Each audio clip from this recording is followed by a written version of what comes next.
NCERT की कोई book आए और कंट्रोवर्सी ना क्रिएट हो, ऐसा हो ही नहीं सकता। कम से कम पिछले कुछ सालों से तो ऐसा ही हो रहा है। क्लास 8 की किताब आई, किताब पब्लिश हुई और सुप्रीम कोर्ट ने उस पर रोक लगा दी है।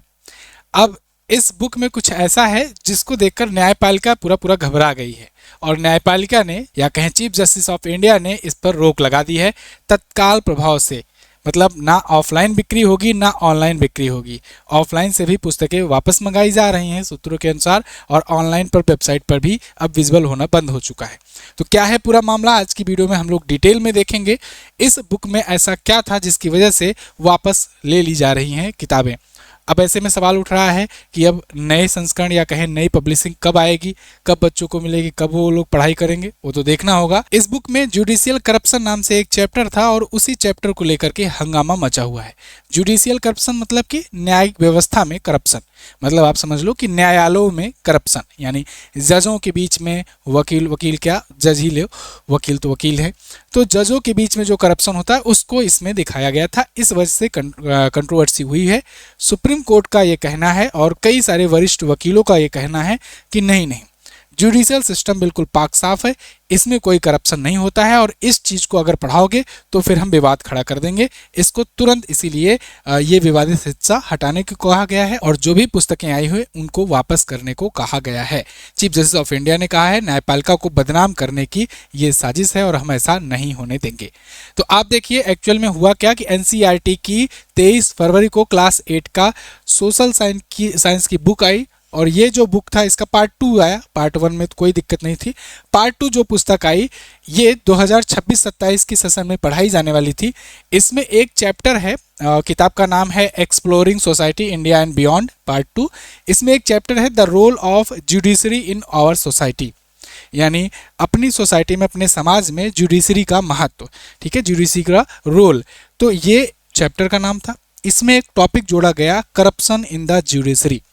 तो इसी टॉपिक को लेकर के हंगामा मच गया है। आप अगर बुक का भी स्क्रीनशॉट देखना चाहोगे तो यहाँ पर देखिए कुछ इस प्रकार से ये पेज का स्क्रीनशॉट है, फोटो ली गई है। इसमें दिखाया गया है कि justice delays is justice denied, और ये खुद जजों ने भी कहा गया है, उनके भी मुंह से भी ये बातें निकली है कि लेट अगर जस्टिस मिलता है किसी को तो वो ना के बराबर जस्टिस हुआ, मतलब वो भी एक प्रकार का अन्याय हुआ। आपने देखा बहुत सारे केसेस में आपने देखा कि ऐसे ऐसे न्यायिक मामले आए कि 20 साल बाद कोई बाइज्जत बरी किया गया, 40 साल बाद कोई बाइज्जत बरी किया गया। 100 रुपए की केस में वो गिरफ्तार हुआ था, 100 रुपए किसी से उधार लिया था या नहीं लौटाया था, उसको लेकर गिरफ्तार हुआ था, 35 साल जेल में रहा क्योंकि उसको उसकी फाइल ही नहीं ऊपर आ पाई, उसका केस ही नहीं लड़ा गया। उसके घर में कोई ऐसा कैपेबल नहीं था जो उसके लिए महंगे वकील हायर कर सके और उसके बाद उसका केस लड़ सके, इसलिए वो 40-40 साल तक पड़ा रहा जेलों में। उसके बाद निकलता है तो पता चलता है भाई अब तो उसकी सारा कुछ सब कुछ खत्म। और कई बार ऐसा आता है कि भाई कि उसको न्याय तो मिला, वो बाइज्जत बरी हुआ, लेकिन फिर पता चला कि कोई मतलब ही नहीं भाई, 40 साल 20 साल बाद न्याय मिला तो क्या मतलब हुआ। क्योंकि कई बार जब जुडिशियल कस्टडी में चला जाता है कोई केस, तो जुडिशियल कस्टडी मतलब अभी इस पर न्यायिक प्रक्रिया चल रही है, अभी सजा नहीं अलॉट हुआ है। जब आपका आरोप सिद्ध हो जाता है, किसी भी कोई भी अपराधी है या कोई आरोपी है, जब तक आरोपी पर आरोप सिद्ध ना हो तब तक वो अपराधी नहीं है। तो आरोपी पर जब कोई आरोप सिद्ध नहीं होता है, मतलब जब तक उसका केस चल रहा है केस में, तब तक वो जुडिशियल कस्टडी में चला जाता है। तो यानी कि अभी तुम इसको गिरफ्तार करके रखो, इसका केस अभी चल रहा है, इसके भी वकील लड़ रहे होंगे और विपक्ष के भी वकील लड़ रहे होंगे। अगर फाइनल डिसीजन आ गया तब इसको सजा दी जाएगी। अब कई बार ये होता है कि जैसे मान लो किसी को 14 साल की सजा दी गई, 14 साल की सजा दी गई अगर किसी को, और वो न्यायिक हिरासत में 6 साल गुजार चुका है, तो फिर ये कहा जाएगा चलो अब तुम्हारे 8 साल ही बाकी हैं, क्योंकि जब से तुम्हारा केस स्टार्ट हुआ था तब से देखा जाएगा, और ऐसे में 8 साल और गुजार लो और उसके बाद जाओ। लेकिन कई बार क्या होता है कि केस चल रहा है और क्या पता कि वो आरोपी, जिसको आरोपी माना जा रहा है कि वो अपराधी है, वो पता लगता है कि अपराधी नहीं है, कोई और अपराधी था, तो फिर उसको छोड़ा भी जाता है। लेकिन उसके उतने बहुमूल्य साल जो जिंदगी के चले जाते हैं, खराब हो जाते हैं, उसका जिम्मेदार कौन होगा। कई बार ऐसा भी आया। अभी आपने एक ताज़ा मामला देखा था, अभी 1-2 महीने पहले की बात है कि एक डीआरडीओ का कोई एक साइंटिस्ट टाइप का था, तो मतलब बहुत बड़ा साइंटिस्ट नहीं था, एक छोटा ही मोटा साइंटिस्ट था, लेकिन उसको जेल हुई और भ्रष्टाचार देश विरोधी गतिविधियों के मामले में लेकर के 3 साल पहले उसको जेल हुई थी। लेकिन 3 साल बाद पता चला कि भाई वो बाइज्जत बरी है, उस पर जो भी केस लगाए गए थे वो फर्जी लगाए गए थे। 3 साल बाद वो बाहर आया और उसके बाद सुसाइड कर लिया। ऐसा क्यों किया? क्योंकि उसने बताया कि हमारे लिए कुछ बचा ही नहीं है, हम पर देशद्रोह लग गया। जैसे ही वो जेल में गया उसकी माता का देहांत हो गया, मतलब कि शौक में। इसके बाद पिता जो भी ये भी पिता, और घर में बहन थी, बहन की शादी टूट गई, उसकी भी शादी तय थी शायद, वो भी टूट गई। इसके अलावा उसका जो पिता था वो भी इधर उधर भटक रहा था बेचारा, लोग किराए पर मकान नहीं दे रहे थे, सोसाइटी उनको सब इस प्रकार से देशद्रोही के रूप में देख रहे थे। तो ये सब चीज़ें जो होती हैं, जो मतलब एक अपराधी के अलावा बाकी चीज़ें जो घटित होती हैं, तो उसको कौन देखेगा? तो ये सब को लेकर के कहीं ना कहीं जुडिशरी पर भी सवाल उठते रहे हैं, लेकिन वो अलग मामला है। यहाँ पर क्या हुआ कि जब इस चीज़ को कक्षा 8 की किताब में दिखाया गया, अब ऐसा ये मत समझना कि मैं ये कह रहा हूँ कि जुडिशरी सिस्टम पूरा पूरा खराब ही है, मैं कुछ सिनारियो बता रहा हूँ, कुछ कुछ तो दिक्कतें हैं, और वो दिक्कतें यहाँ पर भी जाहिर हुई हैं, अभी आपको आगे समझ में आएगा। तो यहाँ पर ये भी चैप्टर में दिया गया है, justice delayed is justice denied, मतलब कि लेट में मिला न्याय भी अन्याय के ही बराबर है। इसमें दिखाया गया है कि सुप्रीम कोर्ट में देखिए केसेस 81,000 पेंडिंग है, हाई कोर्ट में 62,40,000 केस पेंडिंग है, डिस्ट्रिक्ट और सबऑर्डिनेट में देखा जाए तो 4,70,00,000 से ज़्यादा केसेस पेंडिंग चल रहे हैं, इन पर कोई सुनवाई नहीं हो रही, दसियों साल 20 साल अटक जाता है केस। अब इसमें न्यायपालिका की भी बहुत सारी चुनौतियां हैं, जैसे कि भ्रष्टाचार के मामले यहाँ पर इस किताब के अनुसार ये बताया गया है कि भ्रष्टाचार न्यायपालिका में भी हो रहा है। ये मैं नहीं कह रहा हूँ, ये किताब कह रही है, ठीक है ना, जिसको हटाने की बात कही गई है। बाकी जस्टिस वर्मा के घर से अभी जो 15 करोड़ जले थे वो उसकी जिक्र नहीं है फिलहाल। न्यायिक पालिका की विश्वसनीयता को कमजोर करता है, मामलों की पेंडिंग संख्या है, लाखों मामले वर्षों से अटके हुए हैं, जजों की भारी कमी है। तो ये सब कुछ टेंशन तो है भाई, जजों की भारी आवश्यकता है, भारी मांग है, और केसेस भी बहुत ज़्यादा होते हैं, नो डाउट। इसमें केस जो है बहुत ज़्यादा मात्रा में रहते हैं न्यायालयों में। जजों के लिए आचार संहिता भी होता है, कोड ऑफ कंडक्ट होता है, संहिता कोर्ट के अंदर और बाहर जजों के आचरण और व्यवहार को नियंत्रित करती है। न्याय में भी देरी होने से न्याय वंचित रह जाते हैं। तो ये वही चीज़ें कि केसेस भी और बहुत ज़्यादा पेंडिंग हैं, न्यायपालिका की भी अपनी सीमाएं हैं, इन सब को लेकर के यहाँ पर बताया गया था।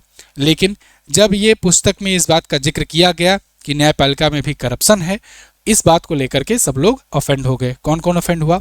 जो वरिष्ठ वकील हैं, वरिष्ठ जज हैं, खास करके जो सुप्रीम कोर्ट में हैं और भी हाई कोर्ट्स वगैरह में हैं, इसके अलावा चीफ जस्टिस ऑफ इंडिया, ये सब ने कहा कि भाई देखो ये जो है चीज़ ना, ये गलत कर दिए, ये एक सोची समझी साजिश है इस चीज़ की मंशा को लेकर के, इसमें कुछ बड़ा बदलाव लाना चाहते हो।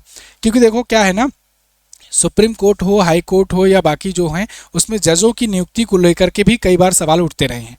इन लोगों को जजों की नियुक्ति जो है ये कोलेजियम सिस्टम के द्वारा होती है, और ये सिस्टम जो है उन्हीं का आंतरिक एक व्यवस्था बनाई गई है, जजेस के द्वारा ही वो रिकमेंडेशन के आधार पर होती है। मतलब कुछ ऐसा नहीं होता है कि गवर्नमेंट नियुक्त करे या फिर पब्लिक के द्वारा नियुक्त किए जाए, ये ऐसा सिस्टम इसमें नहीं होता है, कोलेजियम सिस्टम होता है। तो इसको लेकर के भी कई बार अब विवाद उठते रहे हैं कि कई बार ये कहा जाता है कि भाई यहाँ पर भी बहुत बड़ी मात्रा में नेपोटिज्म होता है, एक ही व्यक्ति के, एक ही खानदान के कई लोग जो हैं वो हाई कोर्ट से लेकर सुप्रीम कोर्ट तक भरे हुए हैं।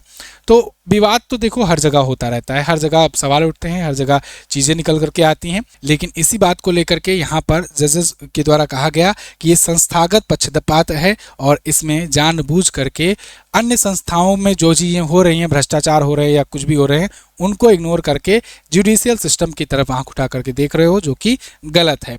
तो यहाँ पर बिक्री और वितरण पर तत्काल रोक लगा दिया गया है इस बुक को, कि इस बुक में ये जो चैप्टर है इसको हटाया जाए, अभी तब तक के लिए फिलहाल तुरंत प्रभाव से इसको रोक लगाया जाए। पब्लिश कोई नहीं होगी बुक, ना ही ये बिक्री के लिए जाएगी। ऑनलाइन भी हटा लिया गया है, अभी मैं आपको दिखाऊंगा, वेबसाइट से भी ऑनलाइन सामग्री हटा दी गई है।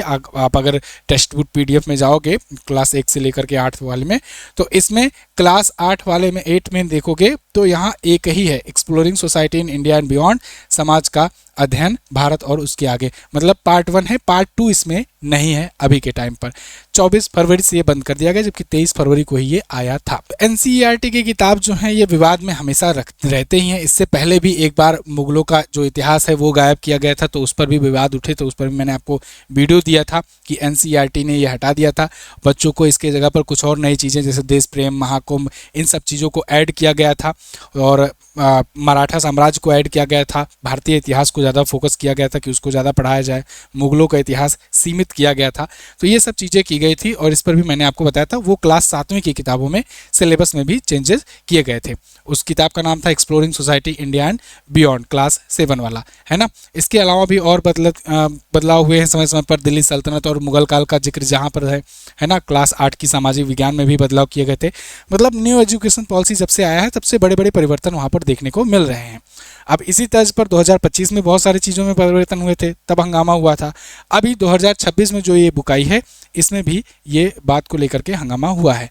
खैर, अब इसमें आपको क्या लगता है आपके हिसाब से कि क्या इस चीज़ को, करप्शन इन जुडिशरी जो चैप्टर दिया गया है, ये सही था, लॉजिकल था, बच्चों को पढ़ाना जाना चाहिए, क्या इसमें करप्शन होता है? ये आप इस पर क्या सोचते हैं, आप कमेंट करके ज़रूर बताना। और हाँ, मेरी राय अगर पूछना चाहोगे तो मैं यही कहूँगा, मेरी राय कोई नहीं है ना। परेशान हो गया हूँ नोटिस से। तो खैर फिलहाल ये जो भी है चीज़ें हैं, आप आपकी कोई भी राय हो आप कमेंट करके बताइए। ये लोग नोटिस भेज देते हैं बहुत जल्दी। आप लोग जो है ये ई बुक ले सकते हैं उत्तर प्रदेश की करंट अफेयर और जीके की। ये ई बुक आई हुई है चैप्टर वाइज है, अपडेटेड कंटेंट है। इसमें देखिए बजट 2026-27 का भी ऐड किया गया है। अगर आप यूपी स्पेशल किसी एग्जाम की तैयारी कर रहे हैं तो चाहे आप पीसीएस लेवल तक की क्यों ना कर रहे हैं, इससे बेहतर आपको ई बुक नहीं मिलेगी। फटाफट से जाइए इसको ले डालिए। इसके अलावा किसी भी एग्जाम में अगर कंप्यूटर पूछा जाता है तो ये भी ज़बरदस्त ई बुक आई हुई है, इसको भी आप ले सकते हो।